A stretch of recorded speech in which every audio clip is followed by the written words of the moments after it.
Bienvenidos a nuestros amigos de Diario Caviar y de Tintero Político. En esta oportunidad vamos a realizar una entrevista al profesor Francisco Durán. Él es sociólogo, profesor de la Facultad de Ciencias Sociales de la Católica, tiene un doctorado en California y Berkeley y es columnista de La República. Un poco la dinámica que vamos a manejar es una dinámica de una pregunta por cada entrevistador y sobre un tema a menos de relevancia que ha estado en esta semana, sobre todo la salida repentina del ministro Castilla del Ministerio de Economía. ¿Sí? Empezamos con Piero Miranda. Amigos de Caviar y Tintero Político, vamos a comenzar esa entrevista con el profesor Francisco Durán. Bueno, profesor, vamos a comenzar haciendo un poco de análisis de lo que pasó el tema de Castilla, el tema de esa salida, esa abrupta, ¿no?, que sucedió hace unos cuantos días. Quisiera saber específicamente, se habla de mucho de qué o quiénes pudieron ocasionar esta salida. ¿Usted cómo lo ve ese enfoque?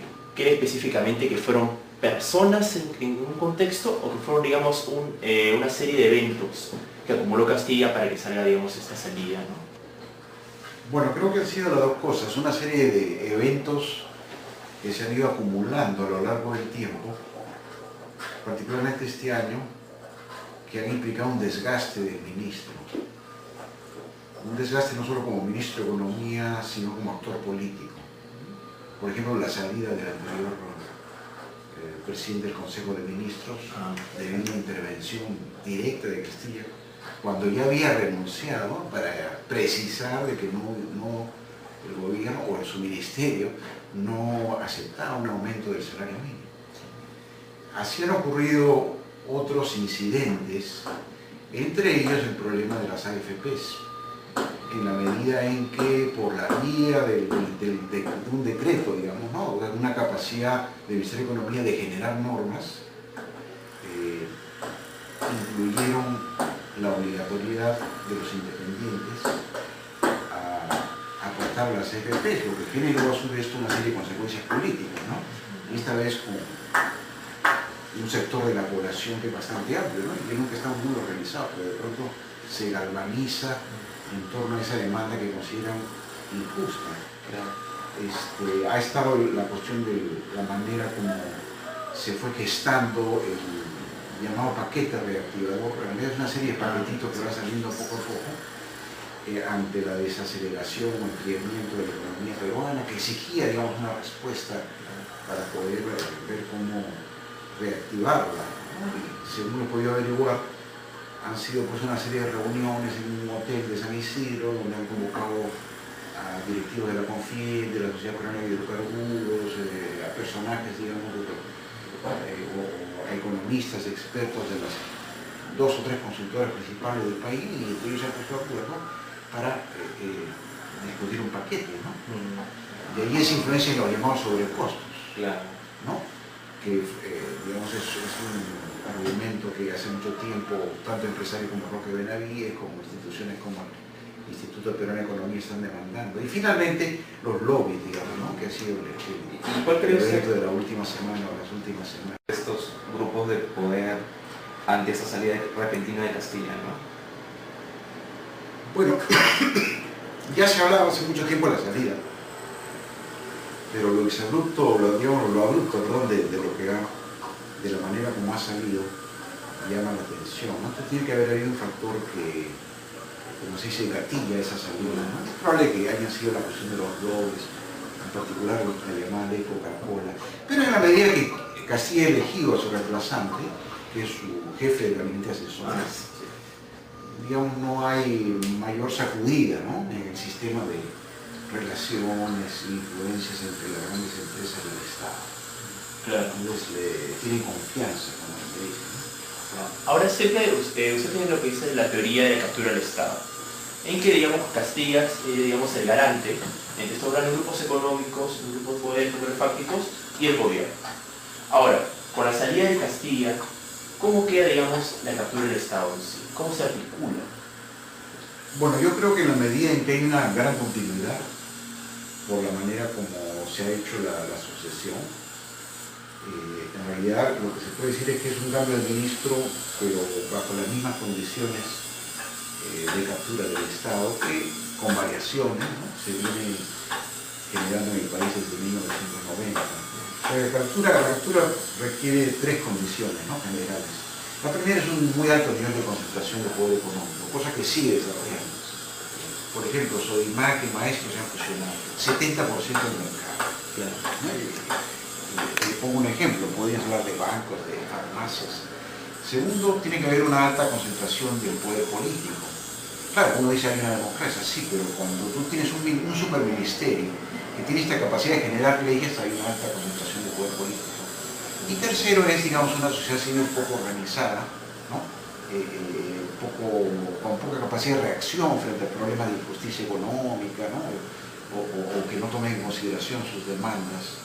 Esto último también es un factor.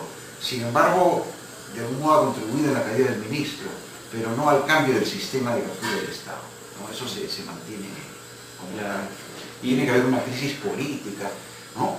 Y se pondría fin a la captura del Estado, digamos, cuando el propio presidente decide reclutar economistas que no representen esta correa de transmisión, ¿no? Y sobre todo pensando un poco a nivel ya de Sudamérica, justo usted menciona que la crisis política tiene que ver fuerte para terminar con esa captura del Estado. Sí. Hay países que han pasado por esto, quizás sí. Los casos más cercanos son Ecuador y Bolivia, estados capturados desde los 90 por reformas neoliberales, pero que han diseñado ahora un nuevo modelo de desarrollo económico de acuerdo a sus particularidades.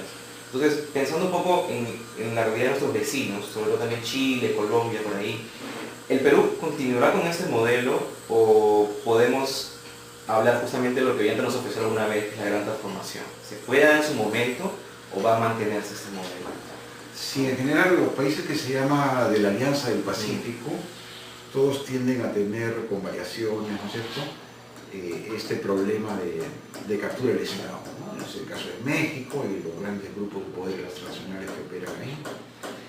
Es el caso de Costa Rica, ¿no?, que es un miembro importante de esta alianza. Ciertamente en Colombia, en Chile. Chile es un poco más matizado, ¿no?, por la influencia de los socialistas, pero digamos bajo Piñera tenía esa característica.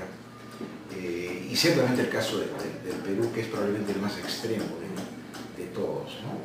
Y eso implica que siguen una línea muy distinta, y es interesante, ¿no?, que también es internacional a países como los que tú mencionabas, ¿no?, donde hay que incluir otros también, como Venezuela. En realidad el punto de quiebre fue Venezuela en 1998, cuando entra Chávez en medio de una crisis del modelo neoliberal y desarrolla una política alternativa, ¿no?, a la que existía anteriormente. Ahora, ha mencionado usted a Alonso Segura, ¿no?, que es, digamos, el reemplazo de Luis Castilla. Digamos, ha dicho de que efectivamente era el jefe del grupo de asesores del exministro Castilla. Entonces, usted no, digamos, debe entender de que no habría un gran cambio.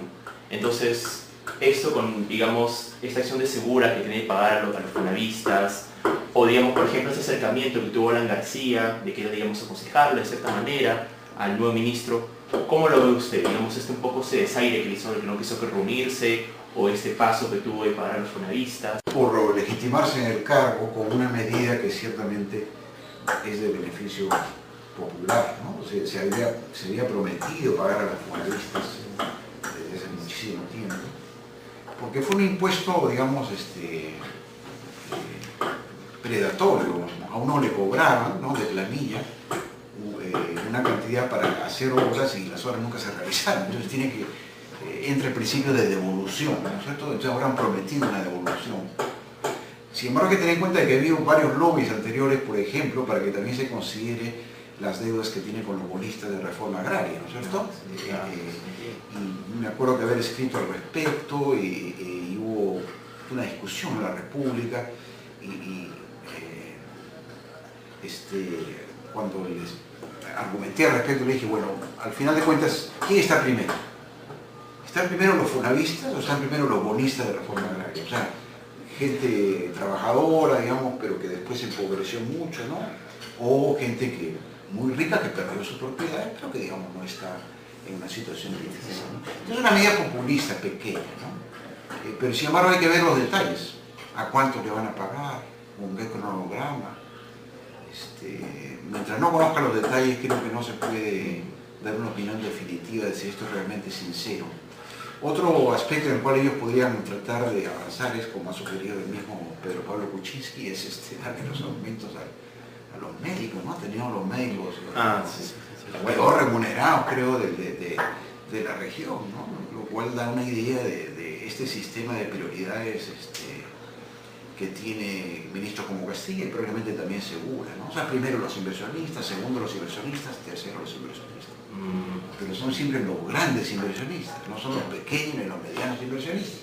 Mientras tanto hay miles de pequeños empresarios, acabo de hablar con uno el fin de semana, de la Asociación de Productores de Stevia del Guayas, que necesitan pues secadoras de stevia, necesitan un sistema de financiamiento, ¿no? Para agrupar a los productores, sistema de conversión, no hay manera de que ellos hablen con un ministro, ¿no?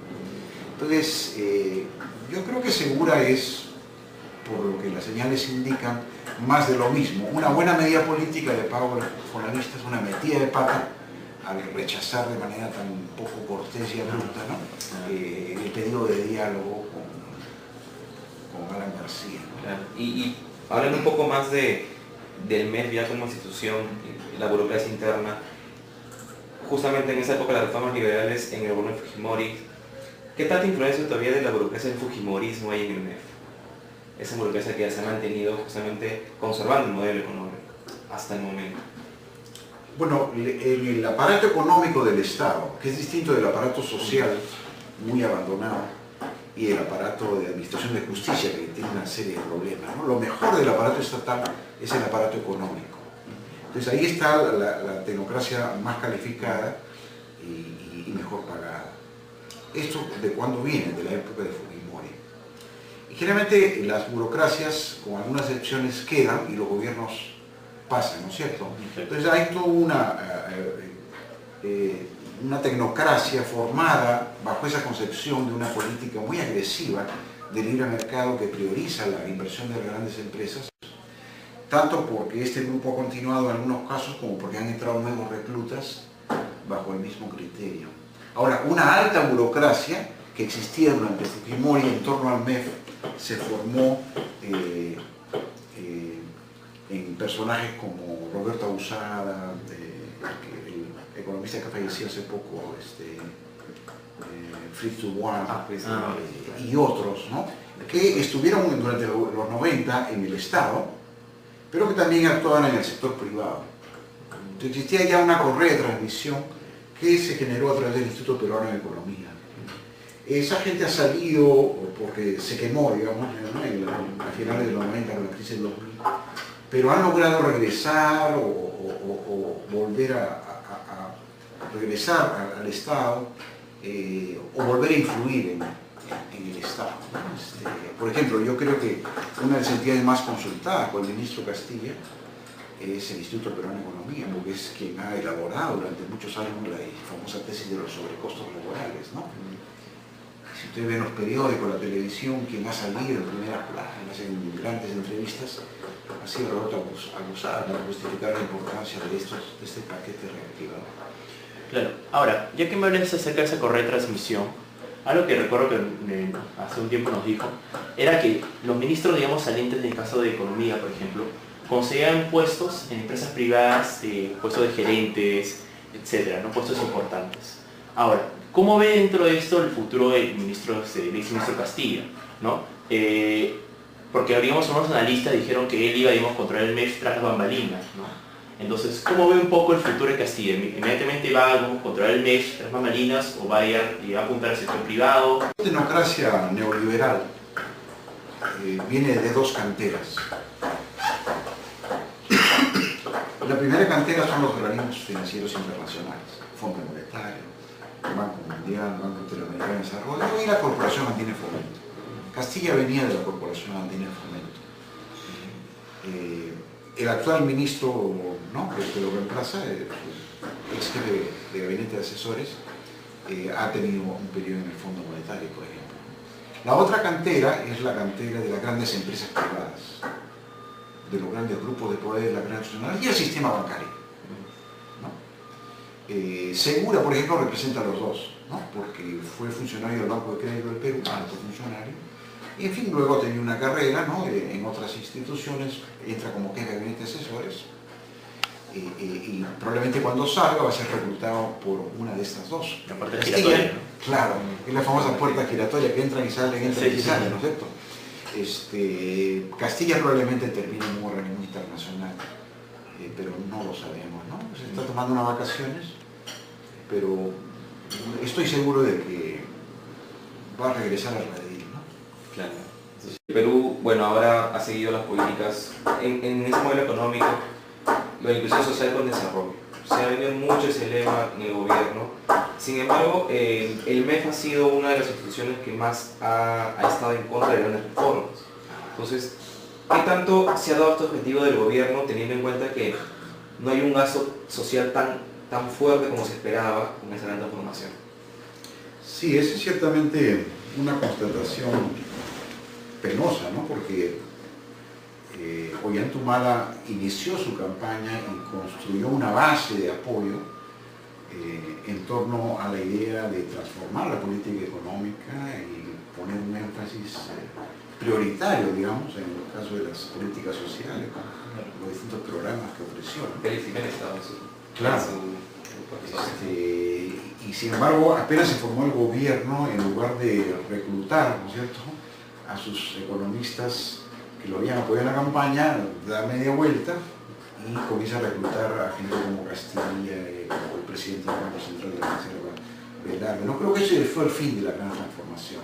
De algún modo ya estaban los dados tirados cuando él le da el poder, digamos, a este grupo de economistas que a su vez, con el apoyo presidencial, ejercen discreción. Entonces pueden inaugurar algunos programas sociales, financiarlos directamente, pero no cambiar lo esencial del modelo económico vigente, digamos, que es este gran énfasis en las inversiones y esta falta de énfasis en lo social, ¿no? Entonces, toda pensión 65, el total de pensionarios, digamos, se ha reducido considerablemente, o mejor dicho, ha sido pequeño, ¿no? Entonces beca 18 y ya los fondos no son demasiado grandes, ¿no? Y así uno puede seguir con los distintos programas sociales, ¿no?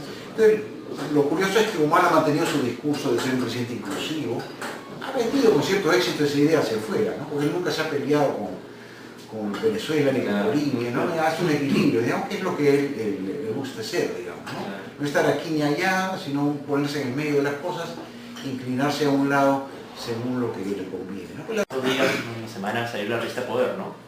Y salían, digamos, un poco de estos escala de poder de cada persona, cada personaje público, político, y salió un empate entre Neira Heredia y Ollanta, el presidente. Sí. ¿Qué opinión un poco le merece este empate, digamos, técnico, ¿no? Que está en esa revista Poder? Digamos, en sí es el poder entre comillas, porque en sí, como tomando en cuenta el capítulo del Estado, no hay, digamos, un poder significativo de esos dos personajes, ¿no? Sería un poder, digamos, para los medios. Poderes, ¿no? Y dos gobiernos. El gobierno económico centrado en el MEF, en estas alianzas, y el gobierno político centrado en la presidencia. En el caso particular de Humala, él cogobierna con su esposa. Una de las cosas que me llamó mucho la atención es que, y yo no estaba acá, todavía estaba en Texas, pero apenas regresé, que me encontré con que se usaba el término pareja presidencial. Entonces, cuando averigüé por qué se habla de pareja presidencial, dijo, no, eso es instrucción del Palacio, de que se hable de esa manera, ¿no? En referencia a Ollanta Humala y Nadine Heredia. Entonces, esto es algo, una realidad, digamos, de la manera como está organizado el poder político y quienes son entrevistados, que son generalmente élites, ¿no? O sea, no es una encuesta popular, digamos. Es una encuesta líderes de opinión, ¿no? Gente especializada, gente de Lima principalmente, ¿no es cierto? Gente enterada. Entonces son ellos los que dan esta calificación y es un reconocimiento, pues, de que se trata en realidad de una especie de cogobierno, un cogobierno informal, diríamos, ¿no? Porque el cogobierno formal no existe su favor con este asunto de las AFPs, ¿no? El propio presidente de la CONFIEP, digamos, ha terminado consultando con ella.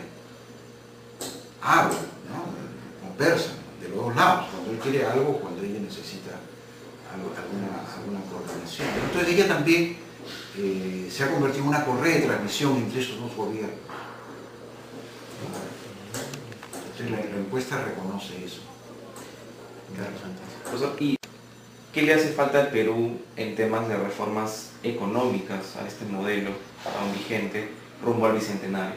Teniendo en cuenta que aún falta un gobierno, que justamente va a estar en toda la pomposidad de celebración de este Bicentenario, pero ¿qué cambios hacen falta todavía desde el MEP sobre todo, ¿no? Sí, hay varios cambios que se tienen que hacer, ¿no? Cambios en la propia estructura de poder del MEF, que tiene excesivos poderes.